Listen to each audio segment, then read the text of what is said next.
Assalamualaikum warahmatullahi wabarakatuh. Halo sahabat penaku. Selamat datang di channel yang menyuguhkan dunia cerita dan motivasi. Semoga sahabat penaku diberkahi Allah Subhanahu wa Ta'ala. Amin.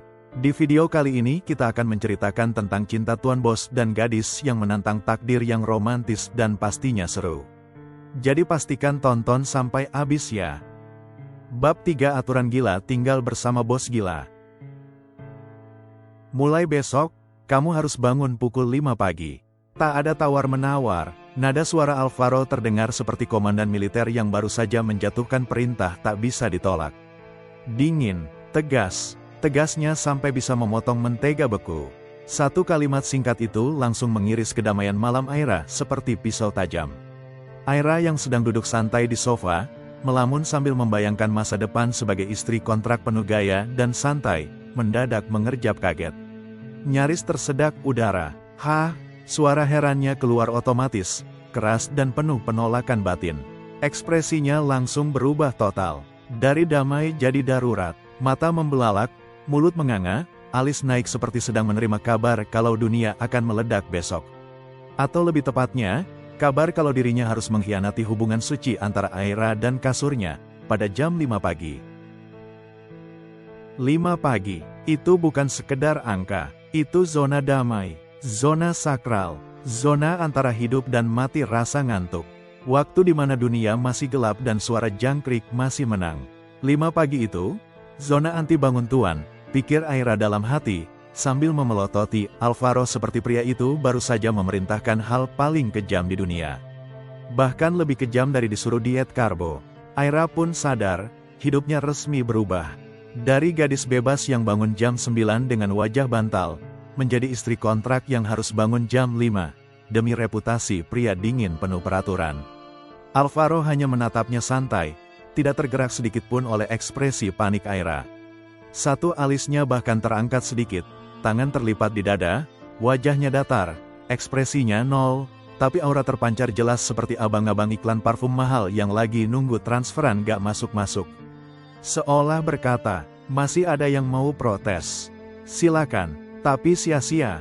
Dia kayak model iklan yang nyasar ke dunia nyata, tapi dengan bonus wajah orang yang abis baca chat, oke, dari gebetan setelah curhat panjang lebar. Mulai besok, kamu harus terbiasa. Ini rumahku, aku yang menetapkan aturan. Kalimat Alvaro meluncur pelan, tapi mantap. Nada suaranya dingin, serius, dan penuh wibawa, khas pria yang terbiasa mengatur segalanya di dunia bisnis, dan kini mencoba menerapkannya dalam dunia rumah tangga, walau sifat rumah tangganya sendiri masih lebih mirip kontrak proyek jangka pendek. Aira menghela napas panjang, sangat panjang, seperti hendak mengirim keluhan langsung ke Tuhan pakai jaringan satelit. Matanya menatap langit-langit, lalu bergumam lirih. Kenapa sih, dunia ini harus menciptakan manusia seperti ini? Dan sebelum Alvaro sempat mengeluarkan satu kata lagi, Aira sudah berbalik, menatapnya tajam dengan tangan menyilang di dada. Tatapannya seperti anggota parlemen yang siap menjatuhkan mosi tidak percaya kepada presiden. Dalam hal ini, presiden rumah mewah. Kamu mungkin bos di kantor, tapi di rumah ini, katanya, suara mulai meninggi. Maaf ya Pak Direktur, kekuasaanmu resmi gugur begitu kau lepas sepatu di ambang pintu. Nada suaranya ketus, sengaja dramatis, seperti pemeran utama sinetron yang akhirnya bangkit dari ketertindasan episode ke-45. Matanya menyala penuh semangat pemberontakan, semangat yang hanya dimiliki oleh orang-orang yang sudah kenyang ngopi dan lelah ditindas jadwal bangun pagi. Ia bukan hanya siap melawan, ia siap menyindir, menyanggah, dan menyusun revolusi domestik dengan nyinyiran level dewa. Sementara itu, Alvaro hanya menaikkan sebelah alis. Sedikit senyum terbit di sudut bibirnya, senyum yang nyaris tak terlihat, tapi cukup untuk memberi sinyal bahwa pria itu malah terhibur. Alih-alih marah, ia justru tampak menikmati drama ini. Seolah melihat istri kontraknya berubah dari gadis pendiam menjadi orator revolusi kecil di ruang tamu sendiri. Aira, dia sudah siap membuka sesi pertama, rapat rumah tangga edisi bebas debat kusir. Dan Alvaro, dia seperti siap menonton, atau mungkin diam-diam ingin ikut debat, demi bisa terus melihat mata menyala Aira yang sedang berapi-api, meski katanya cuma istri kontrak. Kontrak pernikahan, pasal 15. Alvaro membacanya dengan gaya sok resmi, lengkap dengan nada datar ala pengacara yang baru saja memenangkan gugatan triliunan rupiah. Tangannya bahkan ikut meniru gerakan membuka dokumen imajiner, seolah ada tumpukan kertas hukum di hadapannya, padahal yang dia hadapi hanyalah istri kontraknya yang baru bangun dan belum minum kopi. Pasangan wajib berpartisipasi dalam rutinitas harian demi menjaga validitas hubungan di mata publik. Lanjutnya, suaranya terdengar sangat hikmat. Termasuk sarapan bersama setiap pagi. Lalu, dengan gaya teatrikal yang terlalu meyakinkan, Alvaro menutup dokumen khayalannya dan menatap Aira dengan ekspresi penuh makna. Matanya seperti berkata, "Nah, coba lawan aku sekarang." Aira terdiam, mulutnya sedikit terbuka. Otaknya memutar ulang kalimat barusan, mencoba mencari apakah ada celah hukum untuk mengajukan banding. Sarapan, setiap pagi, sebagai istri kontrak, serius. Ia menatap sendok di tangannya. Keinginan untuk membantingnya muncul dengan sangat nyata. Rasanya seperti adegan sinetron ketika tokoh utama tidak tahan lagi dan akhirnya menggebrak meja demi rating. Tapi sayangnya, matanya menangkap kilau sendok itu. Bukan sendok biasa, ini perak asli. Ukirannya elegan, beratnya pas, dan jelas bukan dari tos serba dekat kosan. Kenapa sih ini bukan sendok plastik? Gerutunya dalam hati, penuh penderitaan ala rakyat menengah rasa bangsawan. Ia menghela napas panjang, seolah sedang menelan kekecewaan hidup. Akhirnya, dengan segala sisa harga diri dan kesabaran yang ia punya, Aira hanya mengetukkan sendoknya ke piring. Perlahan, halus, tapi tetap menyuarakan 10% dari gemas yang menggelegak dalam dada. Lalu ia menatap Alvaro. Pria itu duduk tenang sekali, seperti raja yang tinggal menunggu disajikan roti panggang dan dominasi rumah tangga. Duduknya aja udah kayak bilang, "Aku menang," pikir Aira sambil menahan dorongan untuk menyiramkan teh. Secara imajinatif, tentu saja. Tapi ya sudahlah, namanya juga istri kontrak. Kontraknya fiktif, tapi emosinya sangat nyata. "Baiklah Tuan Bos." Aira mengucapkannya dengan senyum manis yang nyaris menyilaukan, jika tak dibarengi dengan nada suara tajam, menusuk, dan pasif-agresif level dewa. Senyumnya seperti madu, tapi kalimatnya seperti sambal setan. Kombo maut. Tapi jangan salahkan aku ya kalau nanti sarapanmu gosong, bentuknya abstrak, atau nasinya punya rasa sedih. Kayak hati aku ini, lanjutnya sambil menatap lurus ke wajah Alvaro, ekspresinya tenang, terlalu tenang. Seolah ia baru saja mengumumkan deklarasi perang, tapi pakai kata-kata puitis. Alvaro hanya mengangkat sebelah alis. Senyum tipis muncul di bibirnya, senyum yang terlalu tenang untuk situasi seberbahaya ini. Entah dia benar-benar tidak peduli dengan kemungkinan omelet gosong berwajah Picasso, atau dia berpikir ini cuma ancaman manja yang bisa ditertawakan. "Silakan," begitu bahasa tubuhnya. Dan Aira menatapnya dengan tatapan, "Oke, kamu yang minta. Jangan nyesel ya." Dalam hati, Aira sudah bisa membayangkan dirinya berdiri di dapur, memegang wajan dengan api nyala liar, dan telur yang lengket di tempat yang tidak seharusnya. Panci beras yang mungkin akan trauma, mentega yang tak sempat meleleh dengan bahagia, dan tentu saja, aroma hangus penuh cinta. Tapi tak apa, kalau ini cara untuk membalas aturan pagi hari yang terlalu kejam, maka Aira siap. Karena kadang, bentuk cinta yang paling jujur adalah nasi yang gagal pulen dan roti gosong dengan niat baik. "Aku tidak pernah membiarkan siapapun memasak untukku," ucap Alvaro dengan nada santai yang nyaris terdengar angkuh. Suaranya tenang, pelafalannya rapi, seperti sedang menyampaikan prinsip hidup mulia seorang bangsawan Eropa abad 18 yang tidak menyentuh dapur kecuali untuk menyuruh. Wajahnya tetap datar, tenang, tak tergoyahkan sedikit pun. Ekspresinya seperti berkata, "Aku dilahirkan untuk dilayani, bukan melayani." Aira menatapnya tak percaya. Satu alisnya naik dengan elegan, seperti detektif di episode klimaks yang baru menyadari, "Tunggu, ada yang nggak beres nih." Tatapannya tajam, penuh curiga, dan geli. "Terus, siapa yang bikin sarapan? Jin lampu, atau ada ayam tetangga yang bisa masak nasi goreng?" Alvaro menoleh perlahan, gerakannya seperti model parfum pria di iklan mewah. Ekspresinya datar, tapi aura kesombongan halusnya menyeruak tanpa diminta. Chef pribadi, datang setiap pukul 4 pagi. Profesional, terlatih, bersertifikat internasional. Nada suaranya tenang banget, terlalu tenang untuk kalimat yang begitu mewah. Seolah yang dia sebut itu sama ringannya dengan bilang, "Oh, air galon datang tiap Senin." Dan yang paling menyebalkan, dia mengedipkan mata satu kali. Pelan, santai, seolah chef pribadi bersertifikat Michelin itu hal biasa dalam hidup manusia bumi bernama Alvaro Mahendra. Aira melongo. 4 pagi, chef pribadi. Otaknya berusaha mencerna kalimat tadi seperti anak IPS disuruh ujian kalkulus mendadak. Ini bukan hidup, ini sitkom absurd dengan pemeran utama pria yang terlalu serius untuk jadi nyata. Sementara dia, buka mata jam 6 saja butuh perjuangan setengah hidup. Itu pun setelah 5 kali pencet tombol snooze, 1 kali debat batin soal tujuan hidup, dan 2 kali janji palsu pada diri sendiri, besok bangun pagi deh. Sebelum Aira sempat mengeluarkan suara protes, Alvaro tiba-tiba mendekat sedikit. Gerakannya pelan, seperti adegan slow motion di drama Korea. Suaranya menurun, menjadi rendah dan dalam, dengan nada serius dan menyebalkan.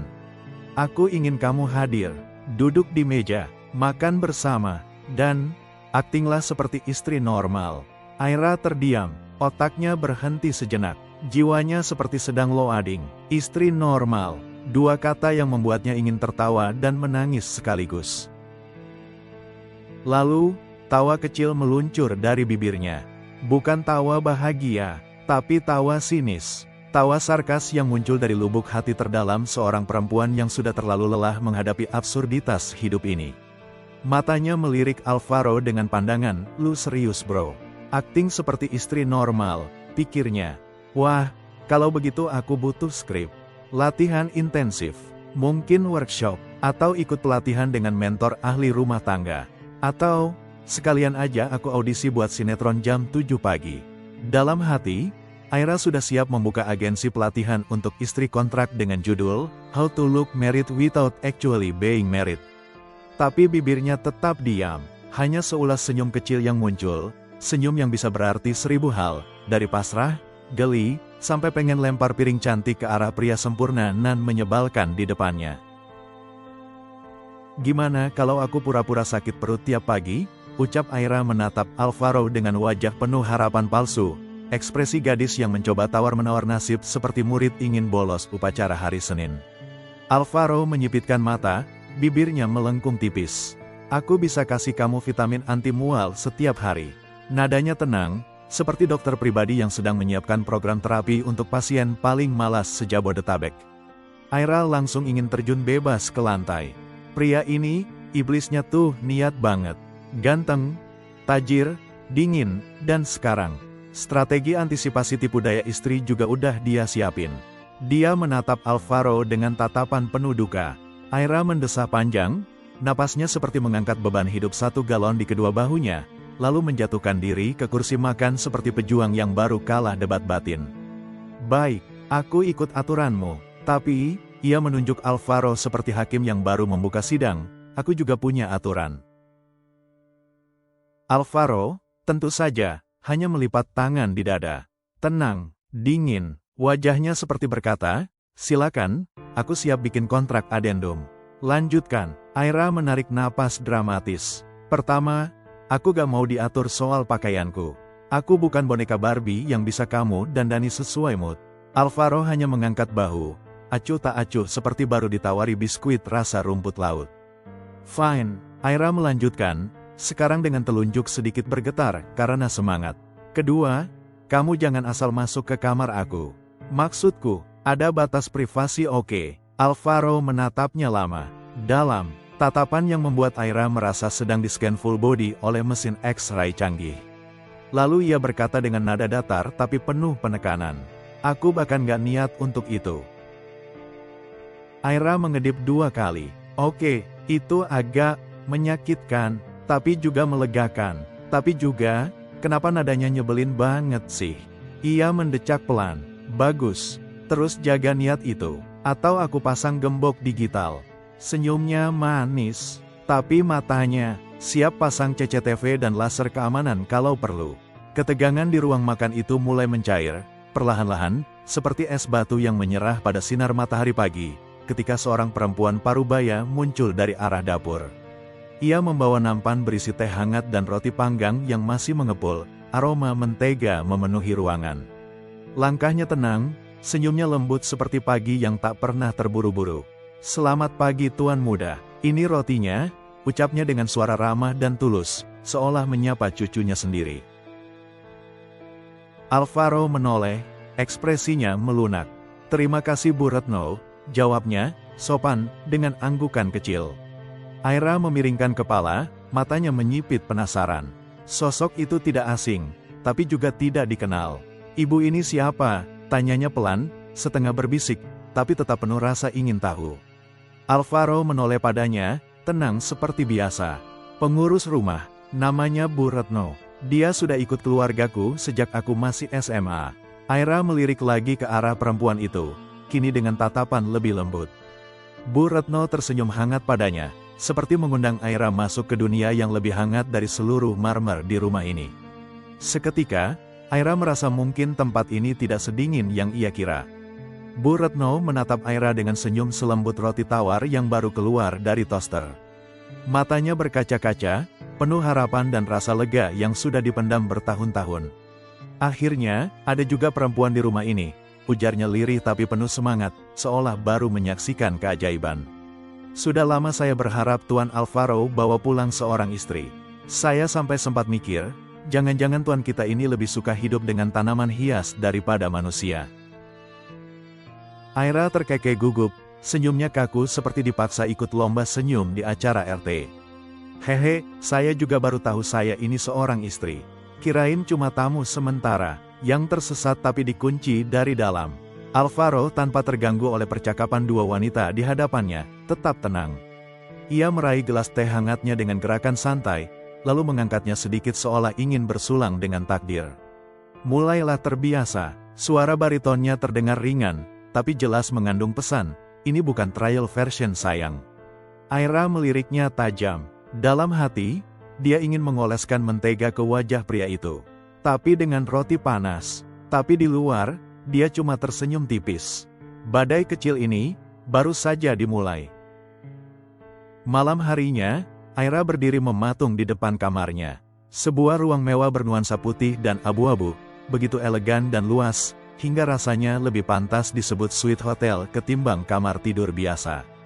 Langit-langit tinggi, lampu gantung kristal menggantung anggun, dan karpet empuk yang membuat setiap langkah terasa seperti berjalan di atas awan. Terlalu mewah untuk disebut rumah, dan terlalu sunyi untuk ditinggali sendiri.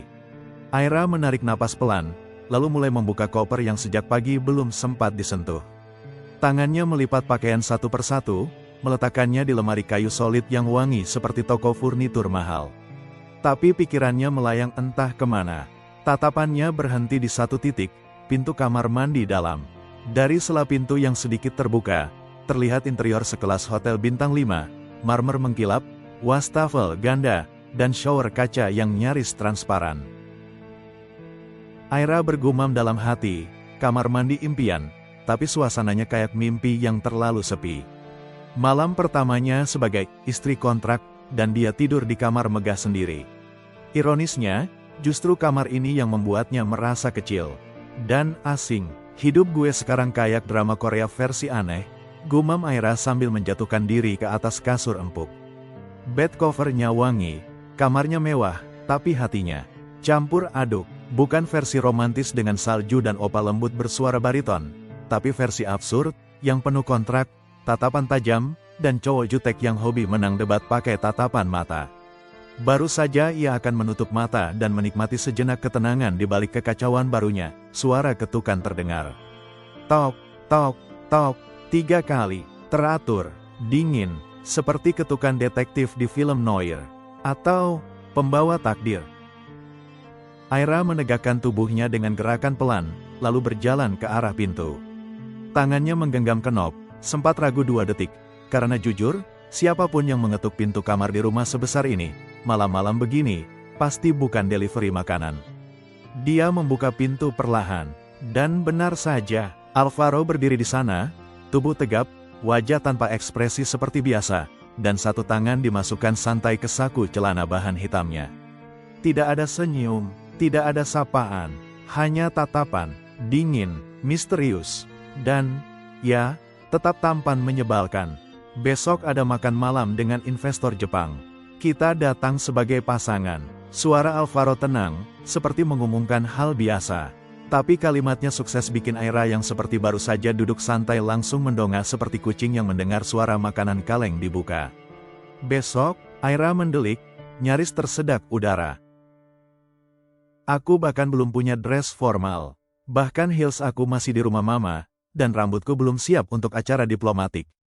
Nada suaranya panik, tangan bergerak dramatis seperti aktris sinetron yang baru tahu suaminya selingkuh di episode 53. Tapi Alvaro, seperti biasa, tetap kalem. Ia menatap Aira tanpa terguncang sedikit pun, lalu berkata pelan namun mantap. Aku sudah menyiapkannya. Aira terdiam, matanya menyipit curiga. Siapin, maksudnya beli dress. Buat aku, ukuranku kamu tahu dari mana. Jangan bilang kamu ngintip lemari bajuku. Alvaro hanya mengangkat alis santai. Asisten pribadi punya akses ke banyak hal, termasuk ukuran tubuh calon istri CEO. Senyumnya sekilas muncul. Tipis, tapi cukup untuk membuat Aira ingin melempar bantal, atau jatuh cinta, dia belum yakin yang mana. Alvaro mengulurkan sebuah kotak panjang berwarna hitam, dihias pita keemasan yang terikat sempurna, rapi seperti hidupnya yang seolah tanpa celah. Aira menatapnya dengan alis terangkat, lalu menerima kotak itu dengan gerakan pelan, penuh rasa curiga. Kenapa kamu repot-repot? Tanyanya datar, tapi ada sedikit getar heran dalam suaranya. Alvaro menatapnya tajam, matanya dingin tapi serius. Karena kita harus terlihat sempurna. Ia mengucapkannya seolah itu aturan utama hidup.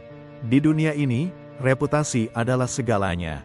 Dan sekarang, kamu adalah cerminan reputasiku. Kata-katanya jatuh seperti vonis, bukan ancaman, tapi juga bukan pujian. Aira mengerutkan kening, lalu perlahan membuka kotaknya. Begitu tutupnya terangkat, matanya langsung membelalak. Astaga, bisiknya. Di dalamnya terlipat rapi sebuah gaun malam berwarna biru navy yang mempesona. Potongannya elegan, lembut, tapi mematikan, seperti gaun yang tak butuh aksesoris apapun untuk mencuri perhatian satu ruangan penuh.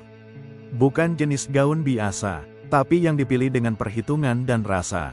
Aira menelan ludah pelan. Ini bukan cuma buat makan malam ya, ini buat jadi sorotan. Alvaro menyeringai tipis, nyaris tak terlihat.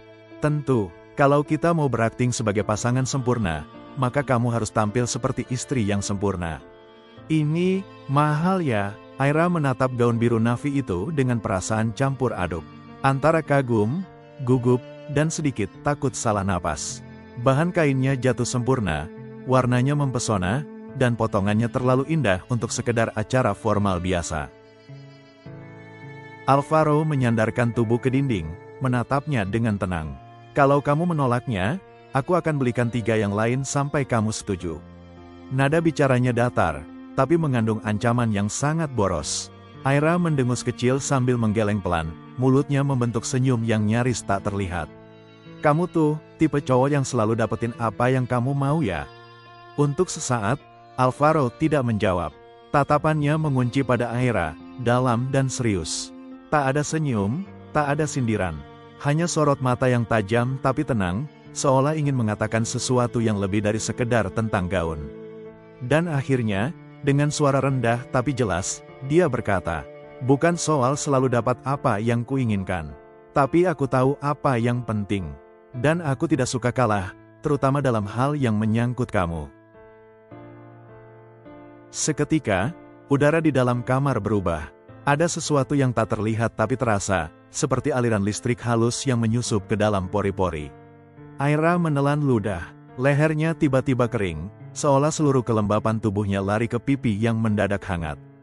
Dan jantungnya, entah kenapa berdetak di tempat yang salah.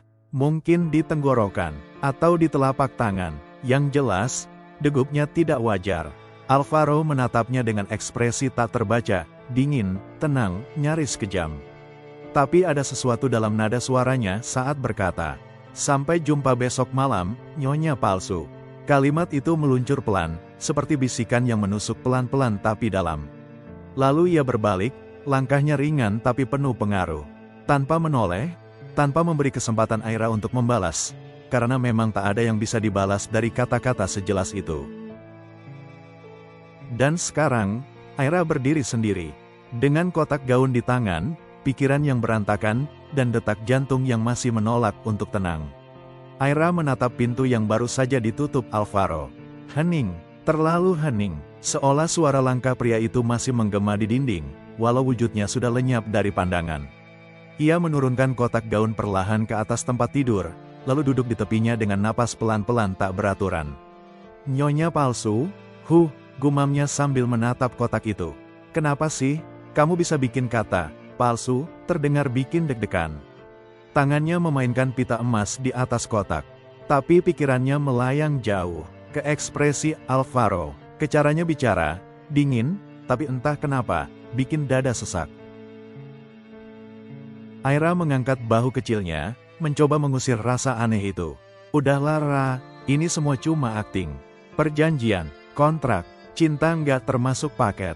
Dia berdiri, berusaha sok tegar, lalu berjalan ke arah cermin. Tapi langkahnya terhenti di tengah jalan. Satu pertanyaan melintas di kepalanya. Kenapa? Aku malah ingin dia bilang, sampai jumpa istriku.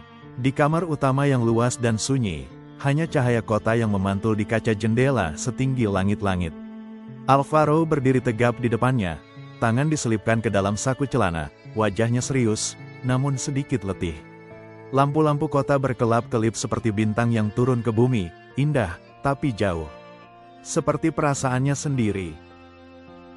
Tatapannya menembus kaca, menelusuri jalanan malam yang sibuk, seolah mencari jawaban di antara lampu merah dan mobil-mobil yang melintas. Tapi hatinya masih tertinggal di kamar sebelah, bersama seorang gadis yang keras kepala, polos, dan terlalu jujur untuk dunia yang dia tinggali. Dia akan terbiasa, gumamnya pelan, hampir seperti doa. Suara baritonnya tenggelam di tengah keheningan ruangan, tapi mengandung keyakinan yang nyaris rapuh. Lalu ia memejamkan mata sebentar, karena yang sebenarnya ingin ia ucapkan adalah, atau, aku yang harus belajar terbiasa dengan kehadirannya. Tapi tentu saja Alvaro Mahendra tak pernah mengaku kalah, bahkan pada hatinya sendiri. Bu Rani berdiri tegak di belakang Alvaro, seperti bayangan setia yang selalu hadir tanpa diminta. Tubuhnya lurus, tangan terlipat sopan di depan, matanya menatap punggung pria muda yang tengah membisu di depan jendela kaca besar. Ia sudah lama mengenalnya, dari remaja pemberontak, menjadi pria yang dingin dan penuh kendali. Dan kini, ia melihat sesuatu yang belum pernah terlihat sebelumnya. Tuan yakin ini ide yang tepat. Suara Bu Rani pelan, tapi penuh makna. Bukan sekedar pertanyaan, tapi juga peringatan. Ia tak berani memaksakan pendapat, tapi kekhawatirannya terbungkus rapi dalam intonasi lembut khasnya. Alvaro tak langsung menjawab. Tatapannya tetap tertuju pada gemerlap kota malam yang memantul di kaca. Lama, sunyi, seolah sedang menimbang sesuatu yang tak bisa ditimbang dengan logika. Dia berbeda. Kalimat itu meluncur dari bibir Alvaro pelan, nyaris seperti bisikan yang tidak sengaja keluar dari pikirannya sendiri. Satu kalimat pendek, tapi mengandung begitu banyak makna yang bahkan tak bisa ia uraikan dengan jelas. Hanya dua kata, tapi cukup untuk membuat Bu Rani mengerutkan kening. Ia menarik napas perlahan, mencoba menenangkan pikirannya yang mulai dipenuhi kemungkinan buruk. Berbeda bisa berarti bencana. Seseorang berkata dengan nada hati-hati. Mungkin asisten kepercayaannya, atau rekan bisnis yang terlalu lama mengenal sifat Alvaro. Seseorang yang tahu, pria itu bukan tipe yang mudah tersentuh, apalagi goyah. Alvaro menoleh perlahan. Tatapannya tajam seperti biasa, matanya dingin, penuh kendali. Tapi kali ini, ada yang berbeda. Ada bayangan ragu di balik iris matanya. Kilatan emosi yang terlalu cepat lewat, tapi cukup untuk terbaca, rapuh. Seolah-olah dia sedang berdiri di tepi jurang, dan Aira, ya, gadis keras kepala itu adalah satu-satunya yang membuatnya tetap bertahan. Atau, justru penyelamat. Suara itu keluar dengan pelan tapi mantap, seolah ia sedang menantang takdir untuk membuktikan bahwa tidak semua yang berbeda membawa kehancuran. mungkin justru membawa harapan. Setelah itu, ruangan kembali sunyi. Tak ada yang bicara, hanya suara detik jam dinding yang terdengar semakin keras, seolah menghitung waktu menuju sesuatu yang tak terhindarkan. Dan di tengah keheningan itu, badai mulai menggeliat, bukan di luar, tapi di dalam hati mereka. Sesuatu yang pelan-pelan akan mengubah arah cerita ini. Bersambung, terima kasih.